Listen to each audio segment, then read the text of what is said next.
Du fleuve Mono jusqu'au rivage de Grand Popo, en passant par le carrefour stratégique de Commet, une même ferveur, un même message et un même candidat.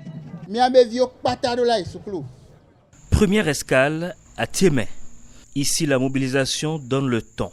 Le message passe et s'enracine.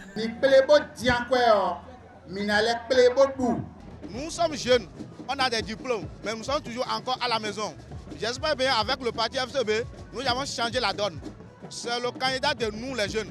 Il est de Bopa, il a été ministre dans ce pays. On a vu ce que ça a changé au niveau de la culture. Donc on doit l'inviter à venir aussi s'asseoir au pêchoir pour changer un peu les choses. Nous sommes en train de sensibiliser les populations afin qu'ils puissent sortir le 12 avril à voter massivement pour le parti. Cap ensuite sur Grand Popo. Entre lagune et océan, la vague Onkwe prend de l'ampleur. Ici, ce ne sont plus des curieux, mais des convaincus. Dernière étape, Commet, un point stratégique où tout converge.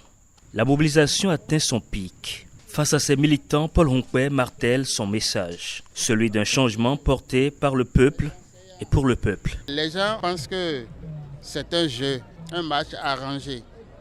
Il est nécessaire d'aller leur dire que c'est véritablement deux camps qui s'affrontent.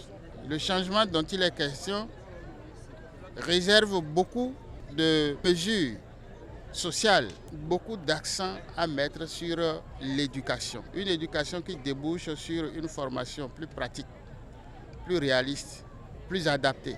Une facilité d'accès aux soins de santé pour nos populations. À tout ceci va s'ajouter le gouvernement d'union nationale que nous allons former. Tous les camps vont se retrouver dedans. Même la mouvance actuelle, pour que nous fassions un chemin qui apaise et qui corrige les disparités, les querelles qu'il y a entre nous avant que la démocratie ne retrouve ses lettres de noblesse. Et la surprise va se faire le 12 prochain. On sait qu'il va le faire. Ce que moi je demande à la population de la 17e, c'est de sortir pour voter. Une tournée, 3 communes, mais un seul objectif, transformer l'essai dans les urnes.